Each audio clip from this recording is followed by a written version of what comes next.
Este programa presenta reportes de medios, testimonios y análisis de expertos. Algunas afirmaciones reflejan opiniones y denuncias que no podemos verificar de forma independiente. Nicaragua se habría convertido en una pieza clave del tablero geopolítico chino.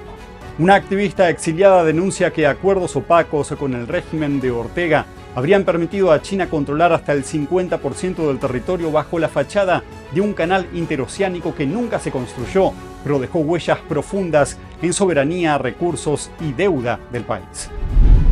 Y expertos advierten que China estaría usando pornografía como un arma de censura digital. Cada vez que estallan crisis internas, redes occidentales como X se saturan con contenido explícito para ocultar información sensible. Una táctica que revela tensiones dentro del régimen y amenaza la libertad global de Internet. Todo esto y más en el programa de hoy de China en Foco. Bienvenidos a China en Foco. Mi nombre es Julián Bertone. Empecemos hoy por Latinoamérica, en concreto por Nicaragua y sus vínculos con China. En los últimos años, Nicaragua se convirtió en una pieza silenciosa pero estratégica dentro del tablero geopolítico chino en América Latina. Bajo el gobierno de Daniel Ortega, el país centroamericano abrió sus puertas a uno de los proyectos más ambiciosos y controvertidos de la región, el Canal Interoceánico de Nicaragua, una iniciativa que, según denuncias de la oposición en el exilio, terminó cediendo enormes cuotas de soberanía nacional. De acuerdo con testimonios recogidos por Epoch TV, en una entrevista concedida al programa Líderes del Mundo Hispano con la periodista Jen García, la activista y exiliada política nicaragüense Noemí Pavón Gallard sostiene que el proyecto del canal fue utilizado como una vía para que China obtuviera control territorial, político y económico sobre amplias zonas del país. Según Pavón, el acuerdo permitió a entidades vinculadas al régimen comunista chino operar en áreas que en conjunto representarían cerca de la mitad del territorio nicaragüense. No se trataría, afirma, de un simple emprendimiento de infraestructura, sino de una estrategia geopolítica de largo plazo. Escuchémosla a ella misma. El trabajo que China ha hecho en Nicaragua es estratégico, geopolítico más que económico. A Beijing no le interesa Nicaragua, porque Nicaragua no tiene como Venezuela petróleo, ¿verdad? Y nuestras producciones están técnicamente en la época artesanal, o sea, necesitamos una gran cantidad de inversión extranjera o inversión nicaragüense o destino de fondos para poder desarrollar mejores tecnologías. Así que no es por desarrollo económico que ellos están, porque si lo que vemos y lo analizamos a la luz de los fondos que han sido transferidos de China en el sentido de apoyo para el desarrollo de la nación, son ínfimos. Sin embargo, ellos vienen manejando un plan estratégico, mandaron a sus delegados, a sus fieles servidores económicos, como fue el representante de la empresa china HKND, el famoso pequinés Wang Jing, a desarrollar el famoso megaproyecto del Canal Interoceánico de Nicaragua. Una propuesta geopolítica donde ponía a China y puso a China literalmente bajo el control total de casi el 50% del territorio nacional. La ley 840 de la ley de la concesión canalera entregado a un ciudadano chino, que estamos claros que representa los intereses de China, ¿verdad? Correspondía a 278 kilómetros lineales, pero con extensiones hasta de 500 kilómetros a lo largo de toda la franja canalera. Sacando la relación en porcentaje de los 130,000 kilómetros cuadrados que corresponde a Nicaragua, solo este ciudadano chino, en representación del pueblo chino, tenía 63,000 kilómetros cuadrados. Técnicamente, la mitad de Nicaragua en manos de un empresario chino, con una serie de concesiones increíbles donde el pueblo de Nicaragua estaba técnicamente sometido. Tenemos más que claro ahora que las intenciones no era desarrollar el canal, era solamente crear la estrategia para la infiltración de estas estructuras comunistas del partido chino, el dictador chino en Nicaragua para desarrollar otras acciones de manera velada. El origen de este proyecto se remonta a 2014, cuando el gobierno de Ortega firmó un acuerdo con el empresario chino Wang Xin, entonces representante del consorcio Hong Kong-Nicaragua Development Group, conocido como HKND. El contrato otorgaba a esta empresa china la concesión para construir y administrar un canal interoceánico durante 50 años, con posibilidad de renovación por otro medio siglo. Aunque HKND fue presentado como un consorcio privado, Pavón asegura que en la práctica respondía a intereses directos del Partido Comunista Chino. Este tipo de estructuras empresariales formalmente independientes, pero alineadas con Beijing, es un patrón que analistas internacionales identificaron en otros proyectos chinos en Asia, África y América Latina, según estudios del Consejo de Relaciones Exteriores y el Centro de Estudios Estratégicos e Internacionales. Más allá del plano geopolítico, el canal generó una fuerte reacción social dentro de Nicaragua. Organizaciones campesinas y de derechos humanos denunciaron que el trazado implicaba desalojos masivos, expropiación de tierras y afectación directa a comunidades indígenas y afrodescendientes. Informes de la Comisión Interamericana de Derechos Humanos ya advertían en esos años sobre un uso sistemático de la fuerza y la criminalización de la protesta social vinculada a este proyecto. El megaproyecto, sin embargo, nunca avanzó como se había prometido. Tras años de estancamiento, en mayo de 2024, el propio régimen de Ortega anunció la cancelación oficial de las concesiones del canal. Pero la historia no terminó allí.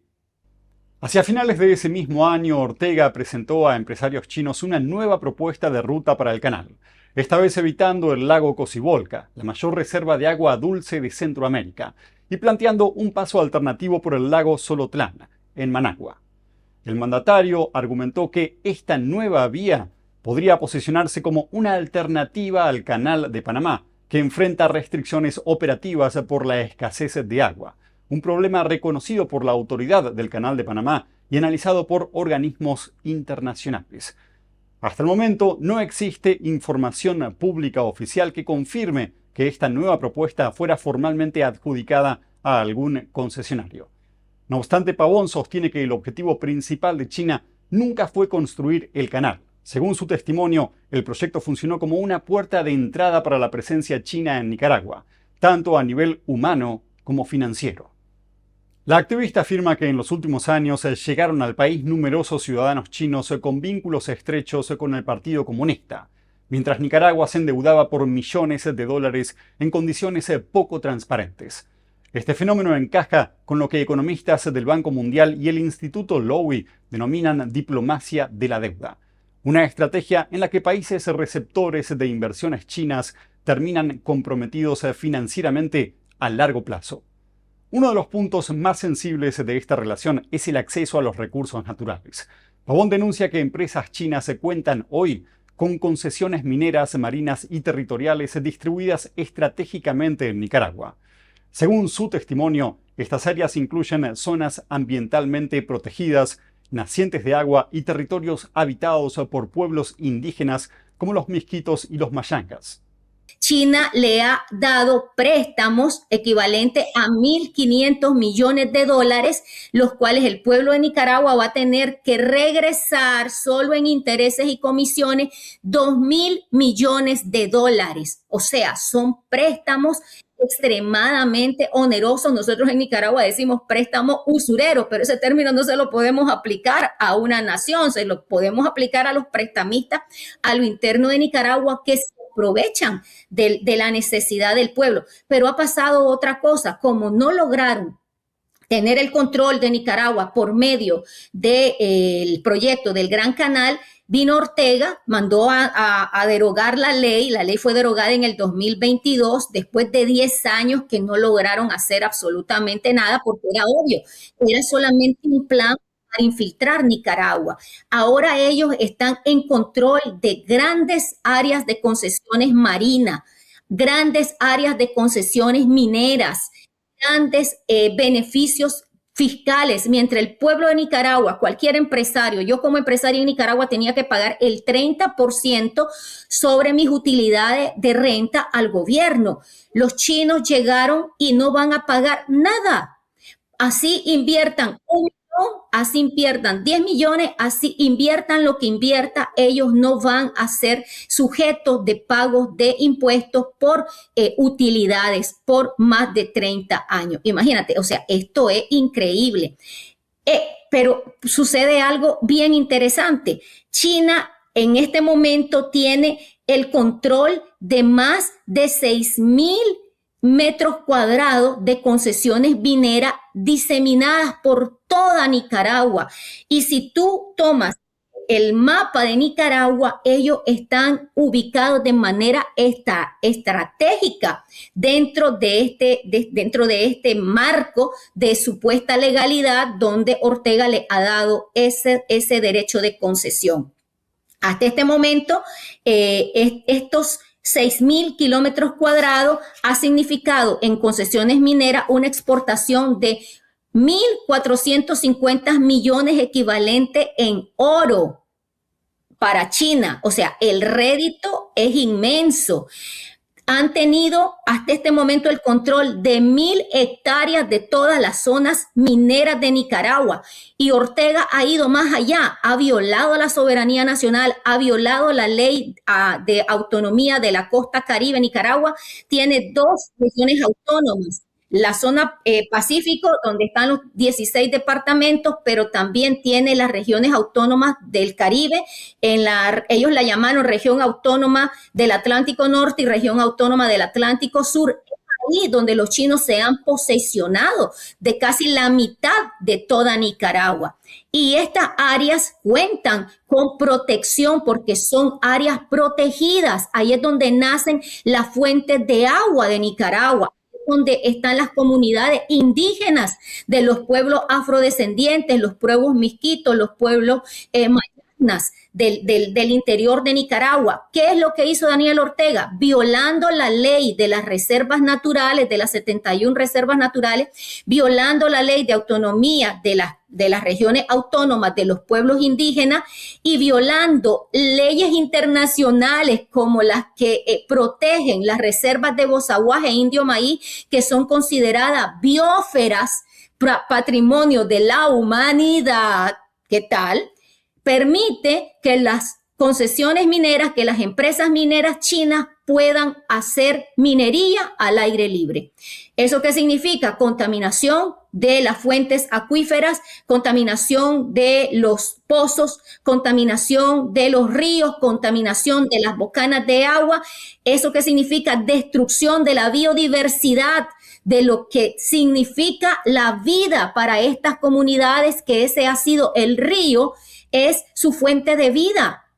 En este momento están contaminados. ¿Y qué es lo que ha pasado? Todos los líderes indígenas que han sido llamados a ejercer el derecho a denunciar estas acciones criminales, porque estos son crímenes de lesa humanidad que están cometiendo tanto China como Daniel Ortega, están presos. Más de 17 defensores de la naturaleza en Nicaragua en estos momentos son presos políticos en Nicaragua. Mientras tanto, sostiene la inversión china directa sería mínima en comparación con los beneficios obtenidos por China. Según sus cálculos, China habría invertido apenas unos 30 millones de dólares, sin que la población nicaragüense vea mejoras tangibles en infraestructuras, empleo o desarrollo. Pero la preocupación trasciende las fronteras de Nicaragua. Analistas en Washington advirtieron que una mayor presencia china en Centroamérica podría tener implicaciones estratégicas para Estados Unidos, especialmente en términos de control marítimo, acceso a rutas comerciales y proyección de influencia en el hemisferio occidental. ¿Qué más ha hecho China en este momento? Bueno, aparte de sacar el gran beneficio de los 1.450 millones de dólares, ellos solamente han invertido como 30 millones de dólares en Nicaragua. Entonces, ¿qué es esta relación? Aquí es solo ganar, ganar. El pueblo de Nicaragua no está recibiendo ningún beneficio, saqueo de las reservas naturales. saqueo de las concesiones mineras, están sacando cantidad de reservas marítimas, no tenemos todavía reporte ni control a qué nivel llega el manejo de las reservas en las costas de Nicaragua, la costa del Pacífico y la costa del Atlántico de Nicaragua. Pero esto también nos pone en otro escenario. Ellos tienen el control de toda el área de Nicaragua, tienen control interno y tienen control externo. O sea, esto debería de ser un detonante de alerta y de emergencia para Estados Unidos.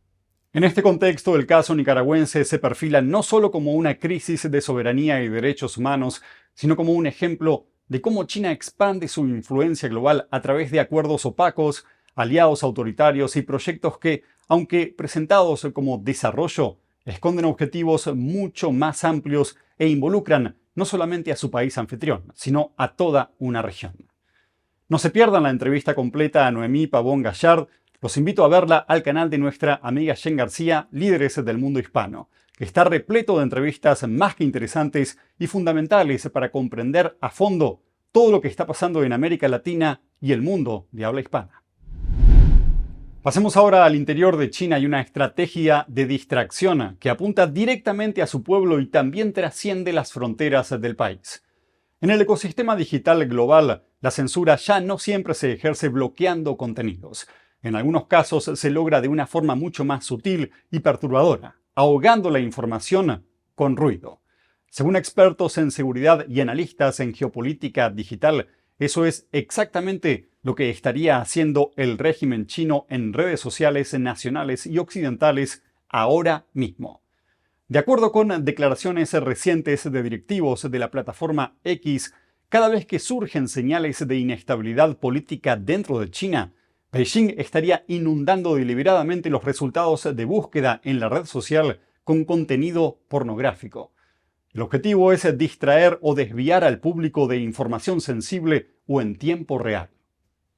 El 30 de enero, Nikita Bier, director de producto de X, afirmó públicamente que este patrón se repite de forma sistemática. Según explicó, cuando se producen episodios de agitación política en China, las búsquedas relacionadas comienzan a ser saturadas con material explícito, desplazando cualquier contenido informativo relevante para lo que se está buscando. Estas declaraciones se produjeron pocos días después de que se conociera la purga de altos mandos del Ejército Popular de Liberación, entre ellos los generales Chang You-xia y Liu Chenli. Un episodio que, según analistas, refleja tensiones profundas en la cúpula militar de China.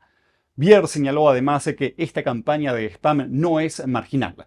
De acuerdo con los datos internos de la plataforma, el fenómeno estaría vinculado a entre 5 y 10 millones de cuentas creadas antes de que X suspendiera el registro de nuevos usuarios. La empresa reconoce que se trata de un problema complejo y que está trabajando para contenerlo. Pero, ¿qué revela esta estrategia sobre la situación interna de China? Para Zheng Mingxi, investigador del Instituto de Investigación de Defensa Nacional y Seguridad de Taiwán, este tipo de maniobras digitales es una señal clara de nerviosismo en el Partido Comunista Chino. En declaraciones a The Epoch Times, Zheng explicó que en un sistema altamente cerrado como el chino, los rumores se propagan con rapidez cuando ocurren purgas políticas, precisamente porque no existe información oficial transparente. Según Zheng, al no poder filtrar selectivamente los detalles de estas luchas internas, el régimen recurre a su ejército cibernético para distraer y saturar el espacio informativo, utilizando pornografía como una herramienta de desvío masivo. Esta táctica no sería nueva. Frank Tianxie, profesor de marketing y experto en estrategia política de la Universidad de Carolina del Sur, Aiken, sostiene que la magnitud de la operación sugiere una acción recurrente, coordinada y respaldada por el Estado chino. Xie recordó un precedente histórico poco conocido fuera de China, el llamado incidente Shenzhong en 1946. En aquel entonces, el Partido Comunista Chino promovió protestas estudiantiles contra soldados estadounidenses a partir de una acusación falsa de violación, con el objetivo de debilitar al gobierno nacionalista de China, el Kuomintang, y fracturar sus alianzas internacionales. Según Xie, la lógica es la misma: crear escándalos, distracciones o ruido informativo para ocultar luchas de poder internas. En este caso, la preocupación del régimen estaría centrada en las tensiones dentro del Ejército Popular de Liberación y en el apoyo que algunos sectores podrían estar mostrando hacia figuras militares enfrentadas al liderazgo de Xi Jinping. Aunque la censura dentro de China es casi total, con un control férreo de Internet, redes sociales y medios de comunicación, CIE subraya que esta operación digital parece estar dirigida principalmente al exterior, y lejos de tranquilizar a la comunidad internacional, estaría generando el efecto contrario. Según el académico, este comportamiento solo profundiza la desconfianza global hacia Beijing, al evidenciar hasta qué punto el régimen chino está dispuesto a manipular plataformas abiertas para proteger su narrativa política. Antonio Graceffo, analista de seguridad nacional y colaborador de The Epoch Times, advierte que el problema va más allá de una simple campaña de spam. En su opinión, esta forma de censura encubierta podría influir directamente en la opinión pública de países democráticos que aún mantienen vínculos estrechos con China. Graceffo sugiere que este tipo de prácticas podría empujar a votantes en regiones como Europa o Canadá a exigir mayor distancia de Beijing, al percibirlo como un actor que exporta activamente sus métodos autoritarios al espacio digital global. El analista también planteó una preocupación inquietante, la posibilidad de que existan células durmientes digitales, es decir, redes de cuentas inactivas o aparentemente normales infiltradas en grandes plataformas occidentales y listas para ser activadas cuando el régimen lo considere necesario. Según Graceffo, esta estrategia forma parte de un enfoque más amplio de manipulación informativa en el que Beijing intenta influir en el ciclo de noticias internacionales, fabricando narrativas, amplificando polémicas o desviando la atención, sabiendo que no puede controlar directamente el discurso en plataformas abiertas. Desde Taiwán, Shen Mingxi advierte que este tipo de autoritarismo digital tiene un impacto profundo sobre la libertad global de Internet. Al inundar el espacio informativo, se desalientan las críticas, se limita el acceso a información sensible y se moldea la percepción internacional sobre China, todo sin necesidad de bloqueos visibles. Pero quizás lo más preocupante, señala Shen, es el precedente que se está sentando. Si estas tácticas resultan efectivas, otros regímenes autoritarios podrían adoptar el modelo chino y replicar estas tecnologías de censura indirecta, acelerando una degradación global de la libertad de expresión en línea. En un mundo cada vez más conectado, la batalla por el control de la información ya no se libra solo con filtros digitales y prohibiciones. Ahora también se combate con saturación, distracción y manipulación. Y lo que está en juego no es solo la narrativa sobre China, sino el futuro mismo de Internet como espacio libre y abierto.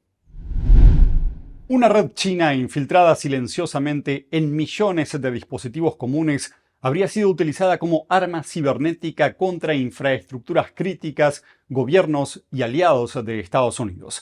Google acaba de advertir que eliminó esta amenaza. Sin embargo, quedaron varias preguntas sobre la mesa. ¿Cómo operaba esta red? ¿Qué tan expuestos estamos realmente? Y sobre todo, ¿qué revela este caso sobre la nueva forma de guerra que está librando el régimen chino contra todos nosotros? Quiero invitarlos a leer un artículo que profundiza en datos, antecedentes y advertencias que no suelen aparecer en las noticias normales. Sin embargo, son fundamentales para entender por qué la ciberseguridad, la inteligencia artificial y el accionar del Estado chino están cada vez más conectados y por qué esto es alarmante. Si quieren comprender la magnitud real de esta amenaza y por qué expertos la consideran imposible de ignorar, los invito a leer el informe completo que les dejo acá arriba o abajo en la descripción del video. Lo que está en juego va mucho más allá de lo que alcanzamos a imaginar. Y eso es todo por hoy en China en Foco. Muchas gracias por acompañarnos y nos vemos mañana. Cada día trabajamos para traerles noticias reales sobre China y su impacto en el mundo. Historias que muchos prefieren no contar. Si valoran este contenido, ahora pueden apoyarlo a través de Patreon.